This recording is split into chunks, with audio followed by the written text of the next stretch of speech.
All right, here we go. Welcome to the Q&A session for the Unplug from Fear retreat. I'm super excited to see all your faces. Thank you so much for joining. And for those of you that are listening later as well, thank you. So my name is Margaret Smith. I go by Mo.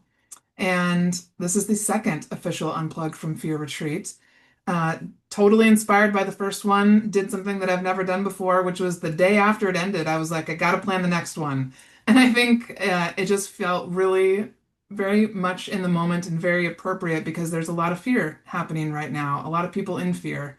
And so I'm super excited and thrilled to have this happening again and to have the people that have signed up so far coming. So tonight, I really just want to give each of the speakers a chance. I want to go around to each of them and give them each about 10 minutes to introduce themselves, talk a little bit about what they did at the last retreat so you can kind of get an idea of what it's like. And then if you have any specific questions for that speaker, please feel free to raise a hand and ask them a question during that time. And then I'll be the one to go last, and we'll make sure that any other lingering questions get answered. Uh, and the other thing I want to make sure to mention too, just for those of you that are listening who are still thinking about possibly coming, but you might be a little bit worried about the financial aspect of it, Stripe just added a new option called Klarna. So when you go to purchase your ticket, you can actually do a payment plan with Klarna. So if that helps you feel more comfortable to put the payments out, I've had a couple people use it so far, and it looks like you can do, depending on your credit score, I think it checks that 3, 6, or even 9 months of payments. So I wanted to make sure to mention that because that's a newer option. All right. Um, Otherwise, I'm just gonna have us go ahead and jump in. So Kai, if you wouldn't mind starting us off, Sure. thank you. Hi, everybody. I'm Kai Bertrand. I am a Hawaiian kahuna, which is the Hawaiian version of a shaman. And I had so much fun at the last retreat that when Mo said, "Hey, do you want to do it again?" I said, "Oh, yes, please," because I really enjoyed it. My part of it, I was determined to make it more experiential than anything else. It's kind of hard to follow people like Crystal and May. What? So what I Here. No, no, nice try. Nice try. No, no, no. Yeah, It's harder to follow you, honey. Just no, no. no, From a knowledge standpoint, that's not true. no, no, Anyway. no. And again, no. For those in the back, no. Yeah, we can talk about that later. But anyway, what I did at the retreat is I built these different little energy Oh, experiences. God. Yeah.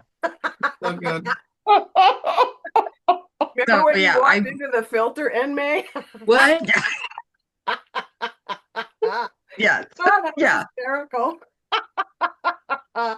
Yeah, so for those of you who weren't there, what happened is we have this doorway that was from the room into the hallway, and Crystal's like, "Oh, you should put up like a filter through there, like a screen, so people can feel what it feels like to walk through." I'm like, "Okay, sounds good."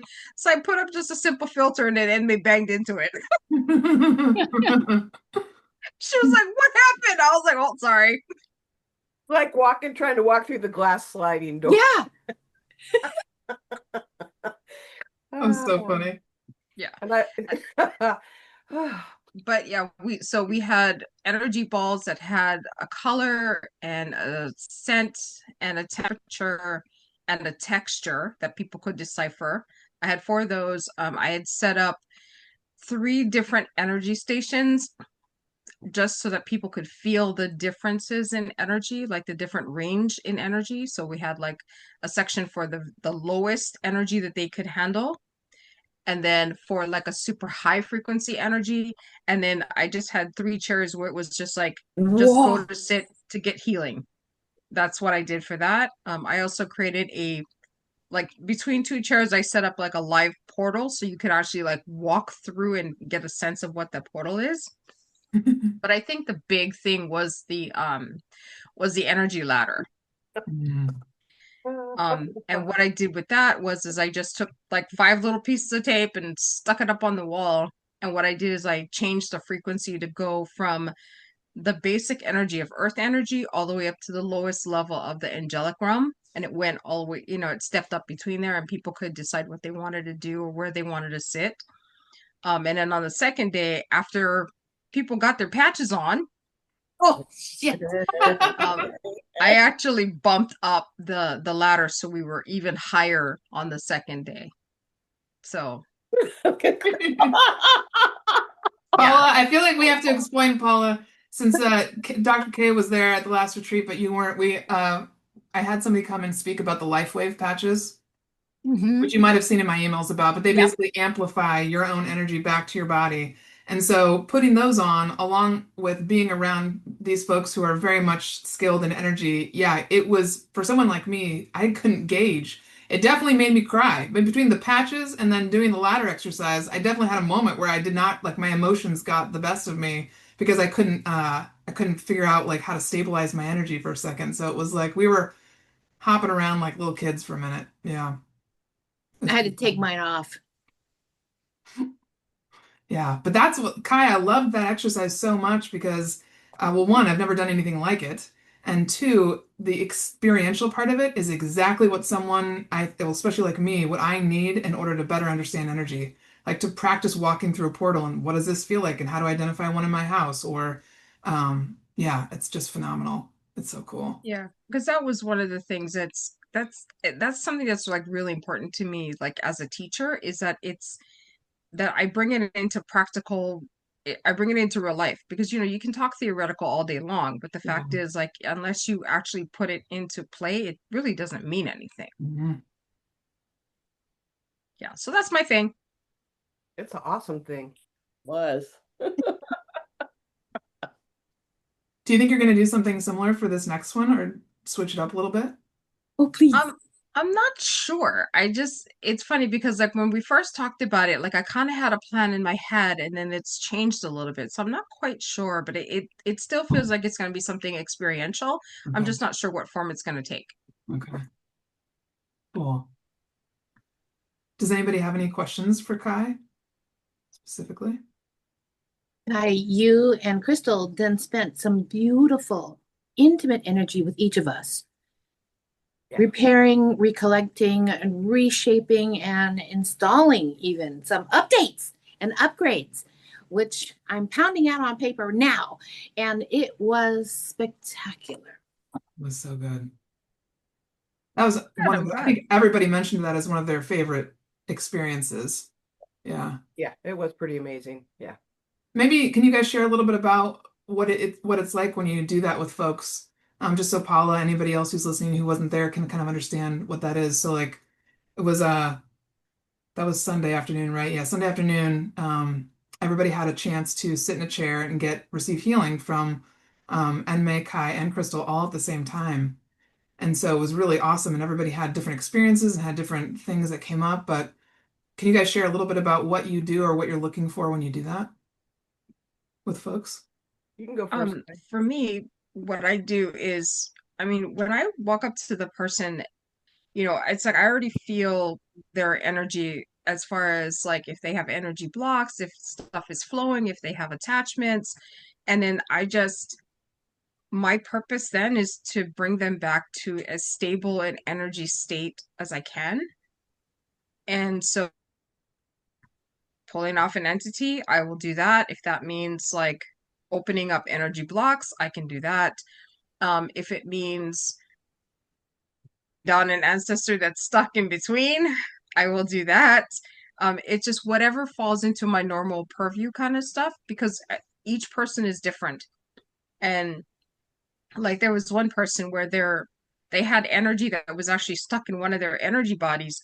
And even though I can work on someone's energy body while it's still kind of meshed together with its physical body, it's actually easier if I just kind of like pull it out and work on it and then put it back. Which I've done, which I did at the retreat. Yeah. Just because it's easier for me to work on it that way. So it just depends. Like when I do healing that way, for me, like everyone is different. Like I never do the same thing twice ever. Mhm.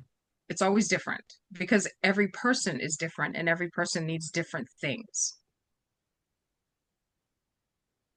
Okay.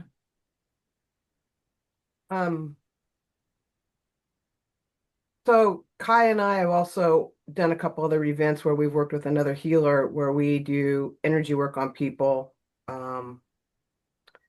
So I had had more of that experience working alongside another person to do this kind of work. So we both definitely have different ways about how we approach it. And so I think we decided that it's kind of like we're all singing the same song, but we are coming in at different harmonies with it.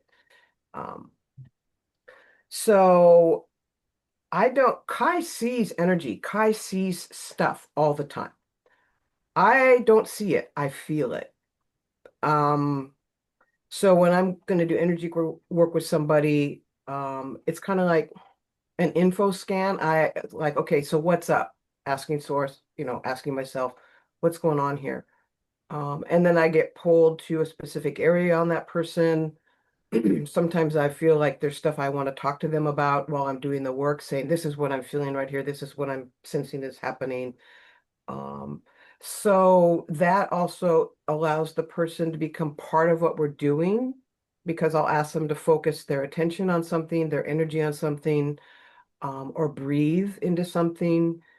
And then I can tell when it's shifting and when it's moving and what's happening with that.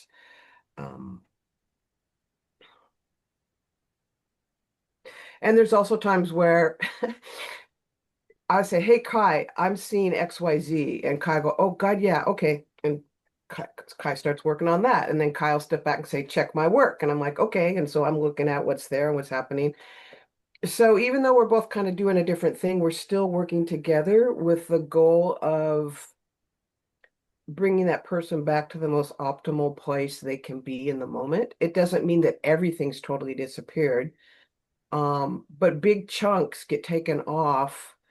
And we had more than one person say that, well, one person no longer had pain in their body because they had pain every night. Every night they had to prepare themselves for pain by using hot packs and stuff like that. I think it was like for like 10 years. Yeah. Another person said, oh my God, my head is clear. I can hear myself. I can be in my body now, besides in May. Other people got in touch with more of their guides and other clean entities that wanted to work with them.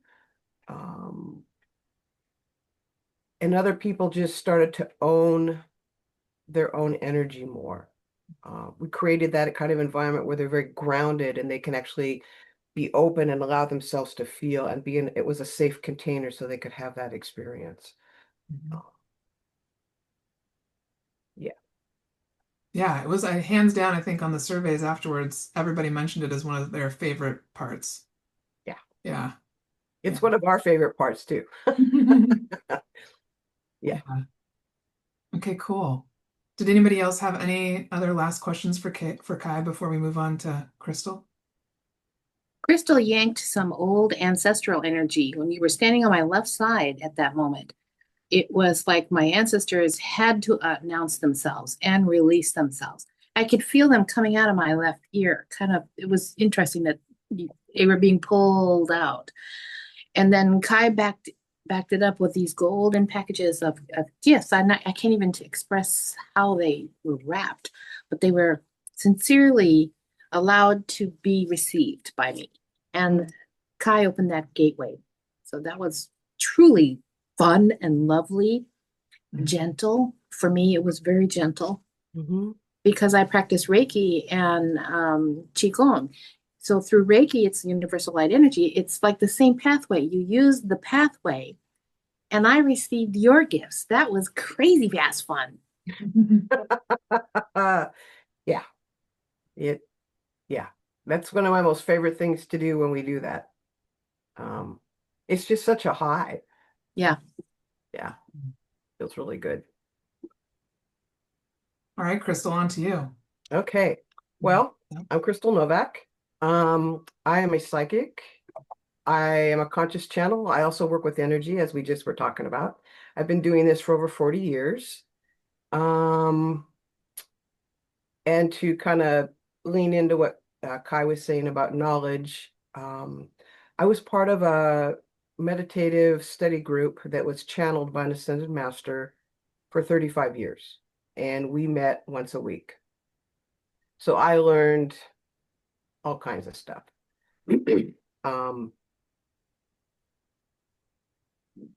Yeah, about the chakra systems, about Hermetic doctrine, which is the laws and principles of how energy functions, the Kabbalah, the tree of life, working with aspects or parts of our consciousness, working with energy, how to clear false beliefs out of our system, because when we manifest through our thoughts, and a lot of that's unconscious. So when you start stepping into this work, there's ways that you can clear off old false beliefs so that it's like deleting a bunch of old stuff that keeps your like computer running sluggish and slow. Doing this false belief work, this energy work, removes that out of your computer so it runs better. Your software, what you're applying, runs smoother. And you begin to experience yourself as spirit having a human experience. That's what I would call it. And I'm going to give myself a little plug right here. I just published a book about all this. I call it a hands-on manual for spirit having a human experience. What does it mean to be here and be human? How are we influenced by traveling around in this container? I call it an encounter suit. How does that impact our perceptions of reality? And all the programming we get as children, and some of it's through trauma, that then continues to shape what we think is reality. And so how do we clear that off? Yeah. That's a good intro. I love it. Thank you. Anybody have any specific questions for Crystal? She's for real. She is for real. Thank you. So are you guys. You're all for real. Paula, I'm curious, how much do you know about energy, or did you have any, because I haven't really asked you yet why you were drawn to the retreat. Well, it's funny. I've done a lot with neurolinguistic programming, which has led towards energy work. Mhm. And I have somebody I've been learning from, but I don't want that person to be the only person I'm learning from. And I was talking to Zach Roberts about it, and he was like, "Oh, Mo is really into that. You should see what Mo's doing." And it was the day you recapped the last retreat. Wow. Okay. And then I signed up immediately because I'm like, this is exactly what I'm looking for. So I'm not asking questions. You guys, I have a ton of questions running through my head because I want to just experience it. I just want to walk in, open mind, experience it, and not because I'm very logical. I like everything laid out. I don't want to go into this experience with a preconceived idea of what it should be. Mm. I just want to experience it. Okay. Oh, I love that. Whoa. Yeah. That's awesome. Cool. That's fair. But at the same time, it's like if there's something that has been on your mind that you really want to know the answer to, that would actually help you, settle more into this, like we're happy to take that question. My questions are more around, it's not so much internal. I've done a lot of work and I'm sure things will come up in this. So trust me, I don't think I've arrived and I'm not going to come in and experience things. I'm not walking into this so much to clear something for myself. Again, I know things will come up. It's more, I want to experience what you guys do. I want to experience how you use energy and how that helps clear pathways. And so, Kai, all my questions are around how do you do that? Like, do you walk away from this experience and you can do that for yourself? Like, those are my questions. Okay. And I want to experience it. I love it. That's fair. Yeah. I have a background in NLP as well. I took NLP training in the mid 80s. Yeah, me too. Yeah. Yeah. It was a thing then. Yeah, it was. And it's still very much a thing. Yes. Yeah. And I think it leads right into the energy work. It's like the beginning of understanding your unconscious mind and all of that. If you go higher than that, it's going to lead into energy work. True. I use my NLP to work with my maybe commercial clients. They really appreciate kind of a strategic momentum of how things can operate and work, and also trusting or learning to trust their intuitive voice more. So yes, I love NLP for that. Yeah. Yeah. Cool. Well, thank you for sharing. I love haven't I connected. will say one thing Yeah. actually that's just come to mind. I've always felt like I have an inner knowing about things. And I have felt like that inner knowing has been not allowed to be. Yep. I don't know how else to say that. Nope, that was accurate. Yeah, yeah. And that is part of what I'm looking for in this journey too, is that kind of that confirmation of, hey, this inner knowing you have is truly inner knowing. Okay. Cool. Yep. Yeah, I can confirm that. That is a yes. And also, to a certain degree, it is kind of being blocked by stuff, which during the retreat we can definitely look at. And I am on fire right now. My You're out of heater is fire? out. My house is cold, and I am on fire right now. Well, and it's because of the fact that with us being on this call, like everybody's energy is up. And so that's your energy is literally responding to this process. So that's why you feel so hot. I love it. Yeah, you're stretching yourself and kind of like, ooh, I can expand here and I can expand into this energy and into this space and just kind of check it out. Yeah. And just imagine what it would be like when we're in person.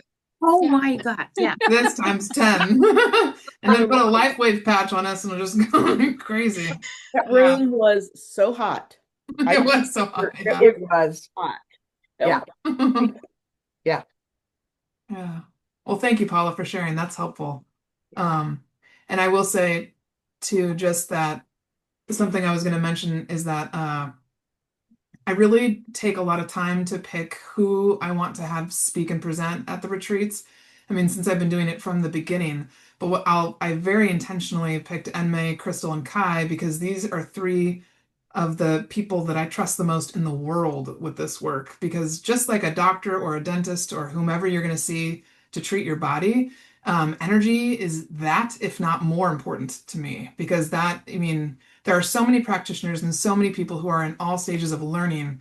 But to me, when I'm bringing people into a space like this, that's very vulnerable and I want to make sure people feel safe. I also want the practitioners who are presenting and engaging with folks to be people that I would hand like my mom to, and I would hand anybody in my family to any of these women. And I think that's really important too, because along with just being really skilled at what they do, they also have absolute integrity and discernment around the person that they're taking care of. So like to kind of know where boundaries are and when things cross over to where someone might need a therapist more than what they do. All three of these folks are people that I trust implicitly with that. So yeah.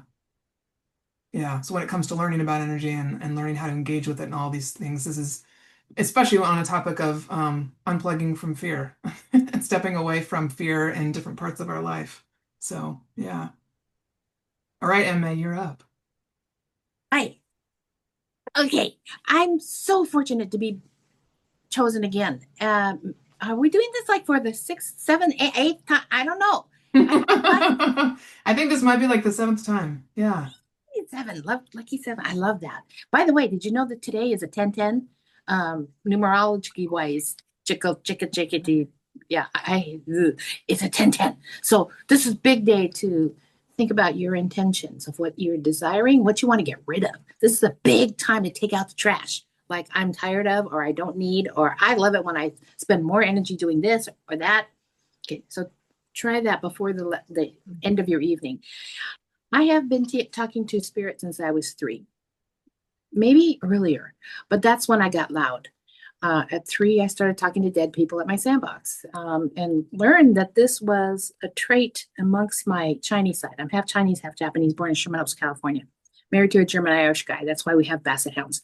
So this was, I thought, just everybody could do this. Everybody could talk to dead people. I didn't know it was not something that you do in kindergarten, as I'm talking to dead people there. But it's just the way I see spirit, shadow, even the ones that are participating with us today. Ooh, there's so many here. I love that. So they sparkle. Sometimes they come with a smell. Sometimes sugar cookies, sometimes a spice. I never know. So I get to receive that. And that's what I've been doing. I work with my clients to allow them to get to know their own intuitive guide systems. It can be emotional, spiritual, physical, mental, mindful, or even financial. You never know.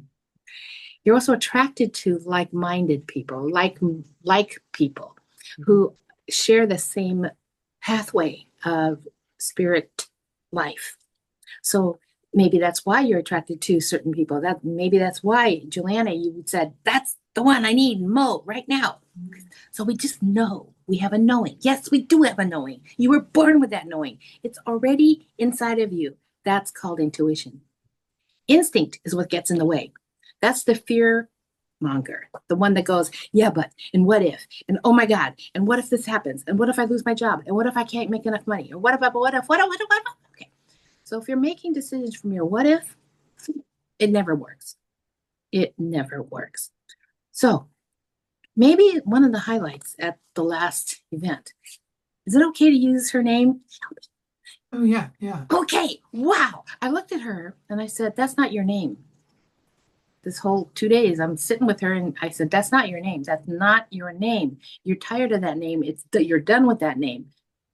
She goes, how did you know? And she starts to cry and shake. And I said, come on, pick a name. And she said, Shelby. Mhm. She came with one name. I can't even remember that name. It doesn't belong to her.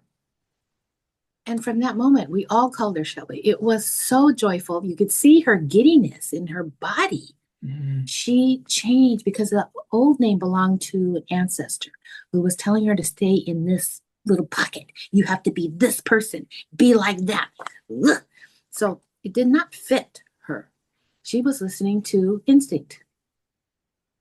So the exercises that followed helped her install that system into her body, mind, and spirit. So I was just a little gateway and allowed her to open to that possibility. So it was enchanting to be next to her and see that transformation happen right before all of us. Mhm. These are ladies that I have the greatest respect for, who have been part of my own spiritual team. And it's really an honor to be present with you and be part of this, to unplug from fear. Thank you. Mm. Does anybody have any specific questions for Enmei?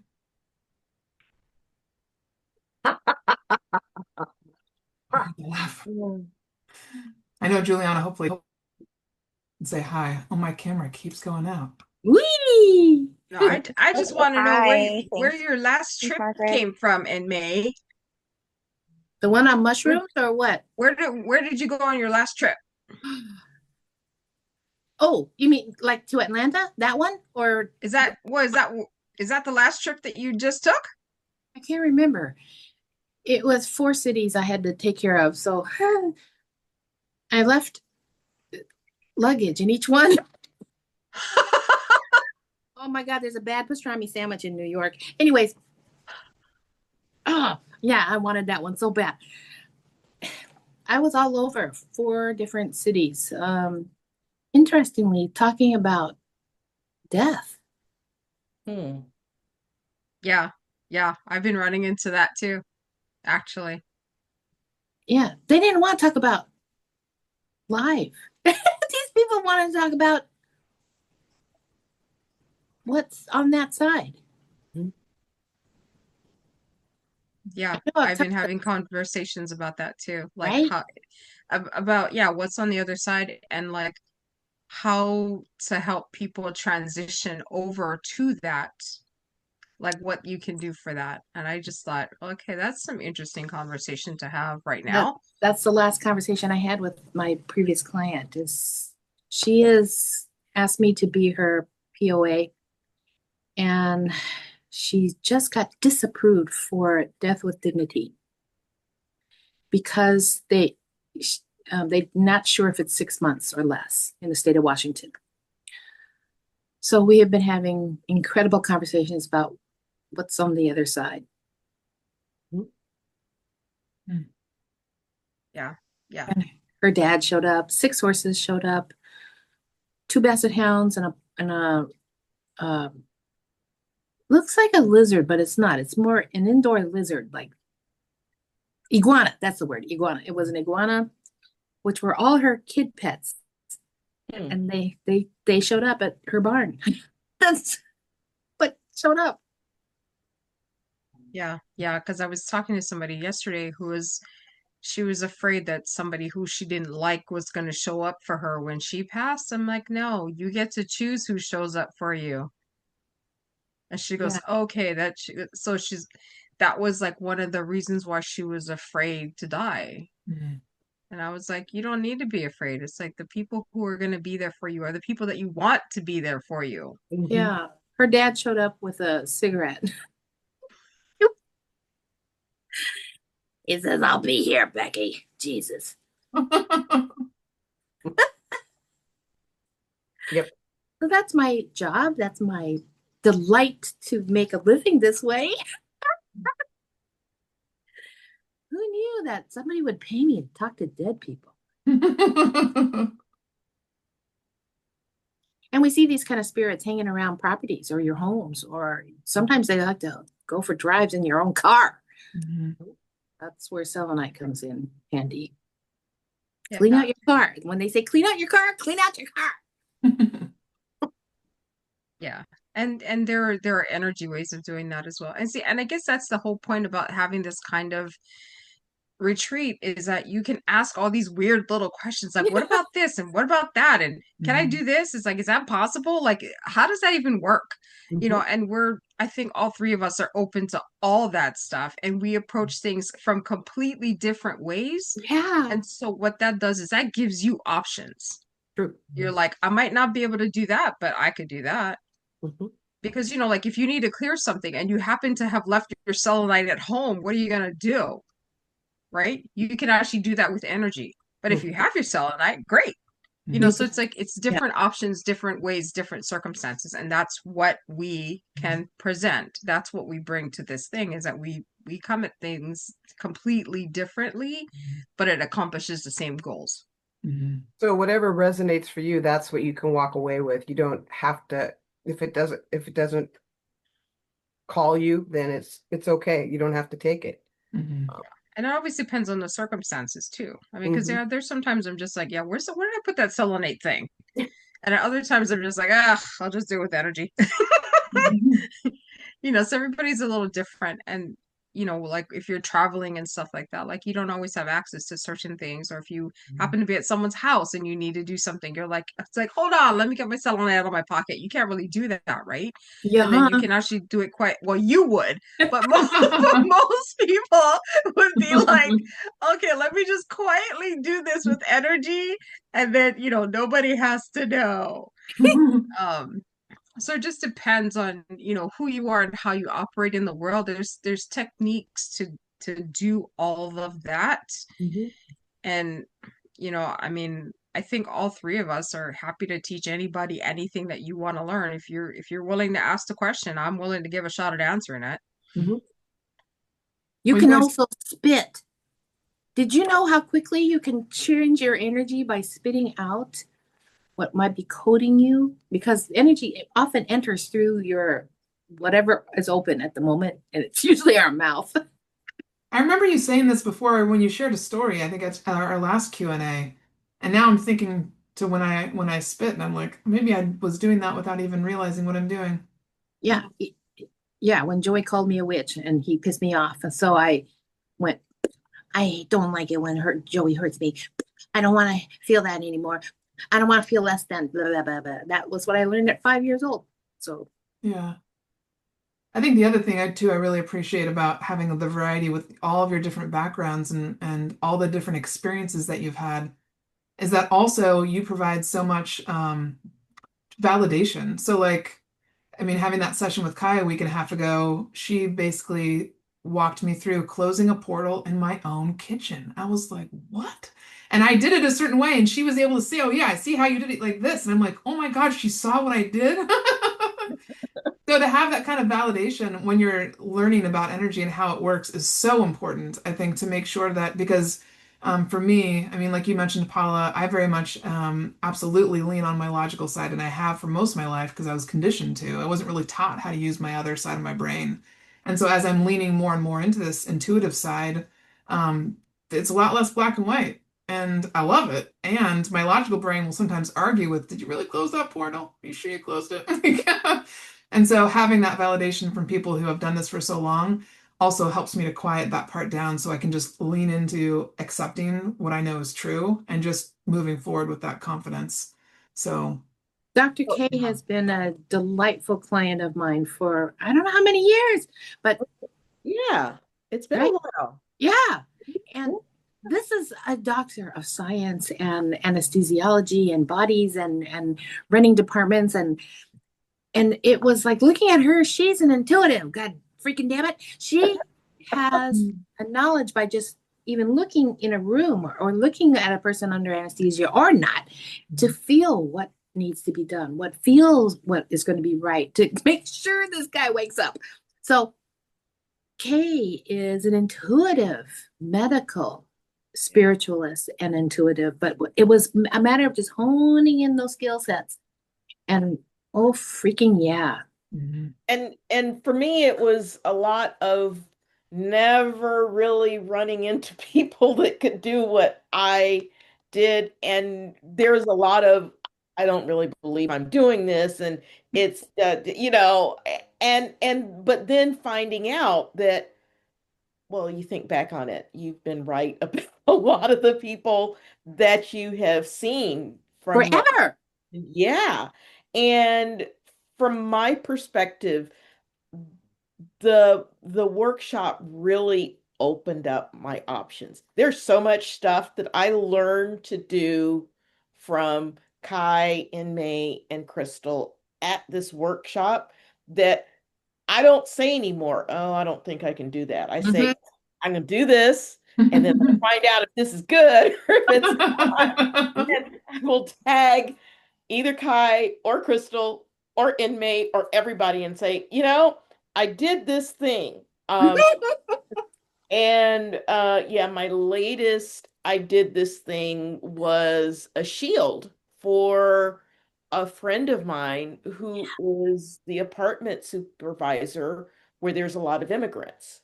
And she was terrified for her tenants. So I started out just by building the shield and passed it by Kai and Crystal and the tweaked it a little bit so that it was something that went with the residents at the apartment complex, and then got the latest monkey wrench over the weekend when my friend told me on Saturday that, well, now ICE is sitting in the parking lot and scoping out the store that is next door. So I tweaked it again. So I haven't talked to her today, but I told her, you're not going to see anything immediately, but gradually they're just not going to be there. Just Mhm. yeah. So it it's been a very much of a learning process, and then it's like, oh my God, I can do this. There's a lot of that. Mhm. But yeah, and it's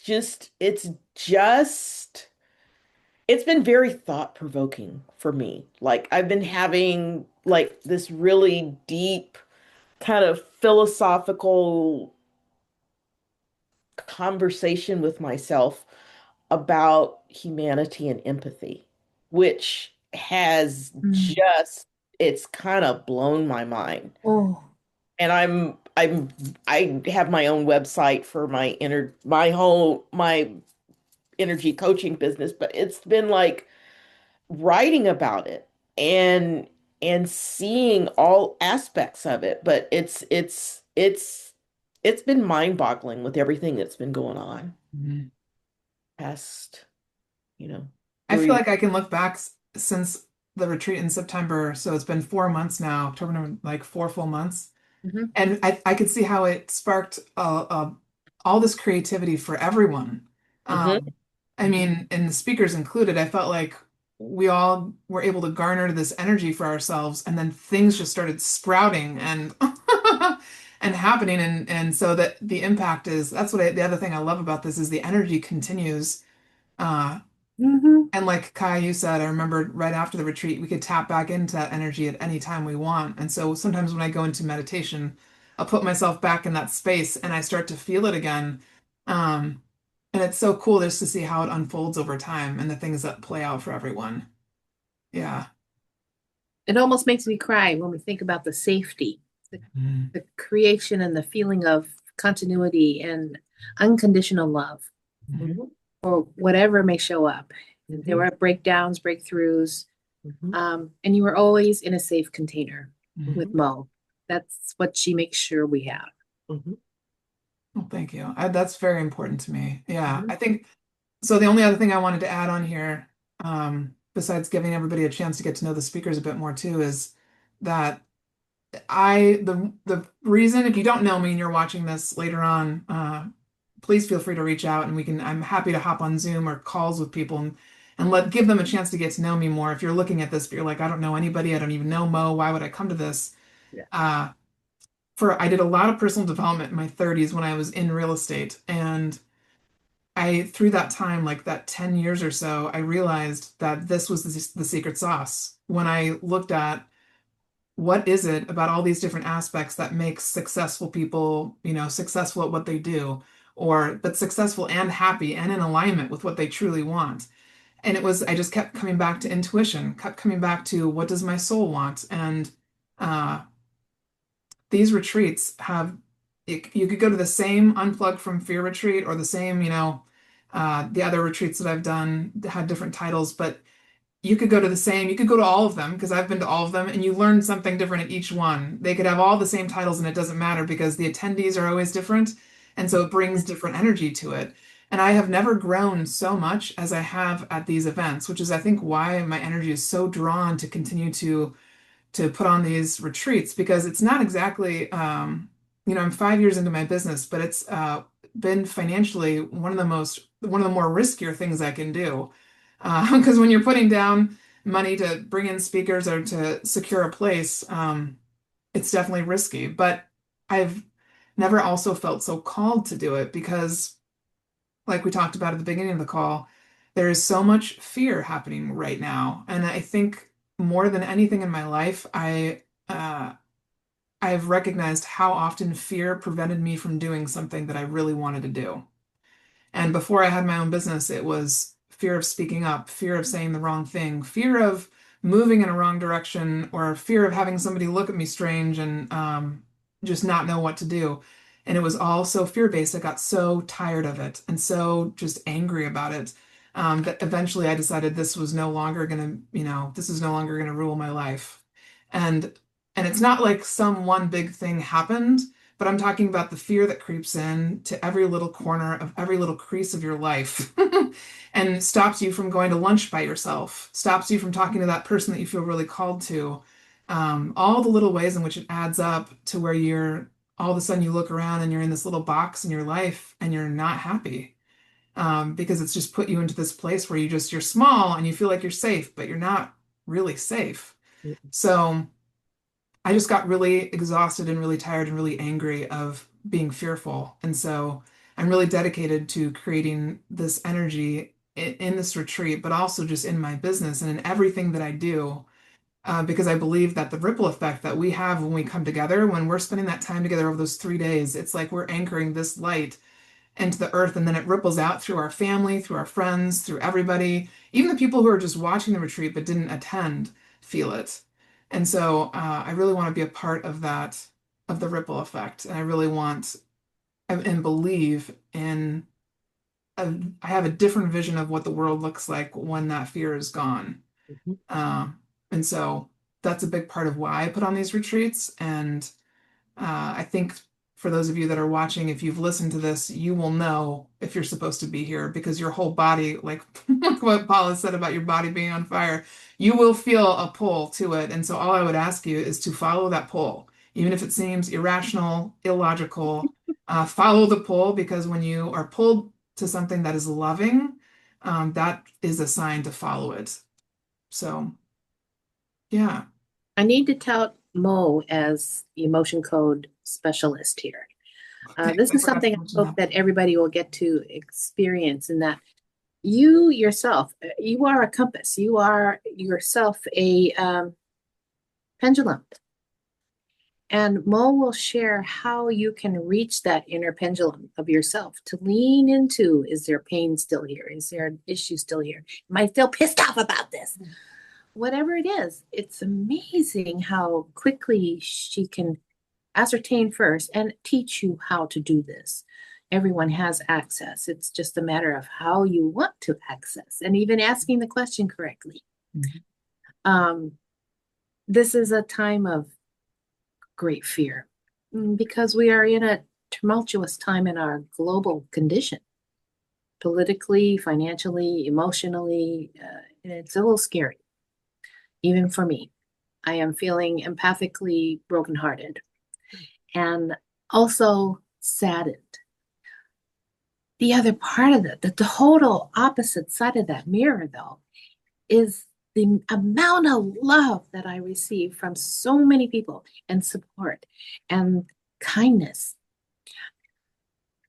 Just in the last couple of days, I've been dealing with helping a person cross over. She was denied the right to have, it's called death with dignity in the state of Washington. So we've been having delightful conversations, and she kept asking me about death. What happens on the other side? Who's over there? How do you know, in May? How do you know? Mm-hmm. And it's with unwavering confidence, because since I've been doing this since I was 3, is that I gave her a piece of information, this particular client and dear friend of over 30 years. I said, I don't know why I see this big round bee in a beautiful, what is that called? A handwriting. Calligraphy. Yes, really, really. I said, this big bee is on top of a barn, and it's white, and it's in a circle. And there are exactly 8 stalls, 8 doggy beds, 1 for the iguana. And her dad walks by with a cigarette, goes, I'll see you later. Okay, that's when I realized she needs to know what I saw for her on the other side. Mm-hmm. The ease that came upon her face was immense. She is passing from, oh my gosh, MS, diabetes, and a heart disease. Wow. All of which are taking her body, but not her mind. She was a nurse. So her logical self is in gear saying, no, it's not going to happen like that. I have to stop breathing. I have to take a medication. I have to, even to her, in her religious course, it would be called suicide. So we didn't use the word suicide. We chose Crown Royal. I said, because she loves that drink. I said, you know, if you had a lot of Crown Royal, what happens to you? She goes, I pass out. Okay. I said, what's the difference between passing out and death? She goes, I don't know.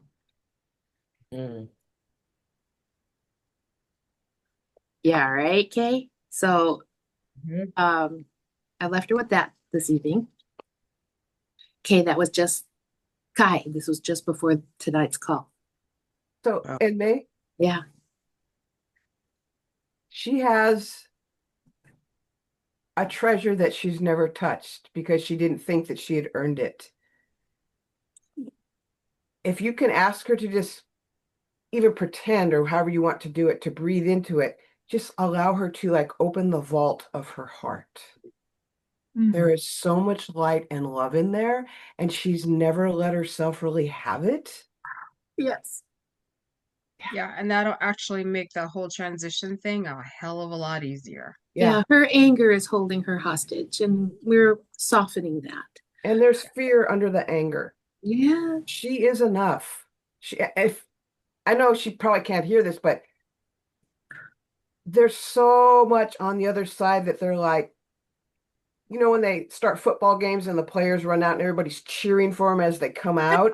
It's like there's all this energy there cheering for her. They're so appreciative of all the work that she's done and who she's been and how many people she's helped, but she won't give any of it to herself. Right. And that's the fear that she's not worthy enough. And that's another reason why underneath the anger, there's that fear, and she's totally worthy.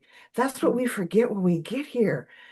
We're from spirit, so we have nothing to prove. We're already worthy, but we get all that conditioning when we get here, and it's hard to get past that sometimes and allow ourselves to have that. She's done more than enough. Oh my gosh. Yeah. And in spirit, her husband, who passed just 4 months ago, was her sole caretaker. I've become her, I think it's called power of attorney, medical and financial director. Mm-hmm. And her mother is 91. She can't take care of her. So I hooked into her dead husband. And he goes, for Christ's sake, I'm just waiting here. And like, when is this going to happen? And I said, oh my gosh, gee, shush. That's not my job. I don't give expiration dates. And he goes, come on in May. And so we're having these beautiful conversations. And I'm honored that she would trust me with these conversations with spirit. It makes us all think. I have a question. Yes. Does she have the power to make that decision for herself? And I don't mean take a drug. I don't mean, right? Yes. But does she have the power to make that decision herself? To leave, you mean? Yes. Yes, she absolutely has that power. That's, yeah. Yeah. Yeah, because my mom did. She decided when she was like, I'm done, I'm out. Mm-hmm. I mean, she did have cancer, and everybody was just like, oh, it's 6 months, blah, blah, blah. And my mom was like, nah, I'm not gonna wait that long. I can just so hear her. Ain't nobody got time for that. Yeah, she was just like, well, because at that point, like she had basically held out until she got what she wanted, right? Which was like, these are the things that I want in place. And once all those things happened, she was like, I'm done, I'm good. Mm-hmm. So yeah, so she absolutely made a decision. So and I've seen other people do the same. They're like, yep, my list is checked off, I'm done. Mm-hmm. And so sometimes when people do hang on, it's because they feel like the bucket list has not been fulfilled, or there was something else that they should have done or had to do or was supposed to do. With those people, I talked to them and I'm like, honey, you're done. You've done it. There's nothing left for you to do. So when you're ready, you can go ahead and make that journey and you'll be much happier on the other side. There's no pain. There's no, whenever you're ready, go. But yeah, you can make that decision. I've had 3 of these cases since December before Christmas. And walking alongside these people who have made these giant decisions and sharing this moment with their families, it's been an amazing blessing and a lot. Even for my work, it's a lot. Mm-hmm. But I have a team of new angels up there. And they're going, holy fart, why did I take so long to wait? I don't believe I was struggling with this decision. I can't believe I didn't just do it. That's part of spirit, having the human experience. Right? Yeah. So this has been the beautiful life cha-cha that goes on and on and on. So there is Dancing with the Stars for reals. Wow. But what I like about this whole process is that there is logic in it. Mm-hmm. Mhm. You know, it's like we're not, it's, you know, I mean, I'm the last person who'd be like, embrace the bigness of the, you know, I'm not that person. I'm like, make it work, man. Like, like, Yeah. give me the steps, make it work. How do I do this? Make it practical so I can, you know, A, B, and C, lay it out. That's who I am. And I think for, you know, for most of us that are here, we're kind of, we work from a logical framework. Mm. And so, you know, even though, you know, we joke about things and whatever, it's like we all come at this from a logical perspective so that it makes sense. Mm. Like it's something that you can actually grasp onto, you can work with, you can practice on, you can it's like you can play with in terms of a science project. Like if I do this, what happens? Like what are the results? You can test your theories Mm. and see how they work. Some things work, some things they don't. And if they don't work, why don't they work? You can, it's so it's not like Mm. you embrace this type of work and you throw logic out the window. You do not. Yeah. At least I never have. No, I think that's why I connect with each one of you so much because I don't need to know, like my logical brain just calms way down because it also makes sense to me. Like there's the science behind how energy works paired with whatever it might be, cleansing myself with selenite. Like it just makes sense. And so yeah, thank you for saying that because I definitely feel like this has not been me releasing and completely forgetting or letting go of my logical brain. No, it's like marrying both of them together and just, yeah, it makes a lot of sense. And here's Dr. K, an anesthesiologist in trained medicine, and highly empathic, highly intuitive, highly understanding that the running a business is very instinctive. It is fear-based. And doing the right thing for your patients, your clients, and for a bigger purpose. You know, sometimes they all don't dance in the same dance. Mhm. The one thing that you can always trust is your heart. Your heart already knows the answer, whether it likes the answer or not, it knows the answer. Mhm. We're highly influenced by the mental aspect of this human body. Mm. And we forget, though, that it's not rational. It's designed for survival. And honestly, it sounds kind of weird to say, but our minds don't give two rats' butts about us. The mind wants to protect and survive. So it doesn't like anything that it thought up unless it thought it up. So when we start going into our intuition and we start listening and we start acting from that place, our mind can get pretty twitchy, like, oh, wait a second, what are you doing? We're all gonna die. Do you realize that? It's like, calm thyself down. And that's where breathing really helps, affirmations help. And then the experience that we gain where we know, yeah, I know you're twitchy, but I'm driving the car and this is what we're going to go do. I hear you. A And stack of lotto works too. yeah, and it'll come up with, it'll just poke you super hard to push you back over into letting it drive. It's this great expression I heard is the mind thinks it's the gardener, but it's actually the shovel. It's a tool.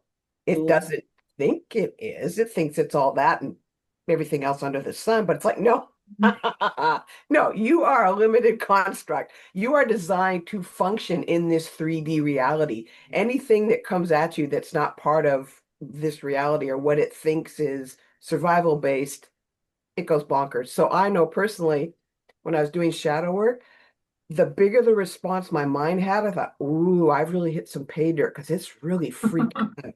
So if it's freaking out that hard, then there's something really tied to this where it's engaged in survival and it thinks if I clear this or I do anything with this, then all that survival stuff, it's all going to happen because the trauma gets linked with just regular survival as opposed to Like trauma. catastrophic or something. Yeah. Yeah, catastrophic. Like, and we can, and some of us, it's really easy to get on that hamster wheel and just start spiraling on that. And so part of this whole release from fear uh, workshop retreat is to step back and like look at how does your mind set that up. Uh, my analogy I use is the smoke detector. If you're cooking and the smoke detector goes off, you're like, okay, the house is not burning down. I just overcook the bacon or whatever. And we know that it's doing its job, but it's not an actual thing to respond to. If it goes off in the middle of the night, you're going to get up and see if the house is on fire. Okay, so that's a legit thing right there. So it's recalibrating your smoke alarm for legit stuff versus mental unhealed stuff. And that's what this retreat is so good for, because you're sitting with people that want to do the same things. We're all there to look at how fear impacts us and wants to try and drive the car. Of course, that's right off the cliff, but wants to drive the car.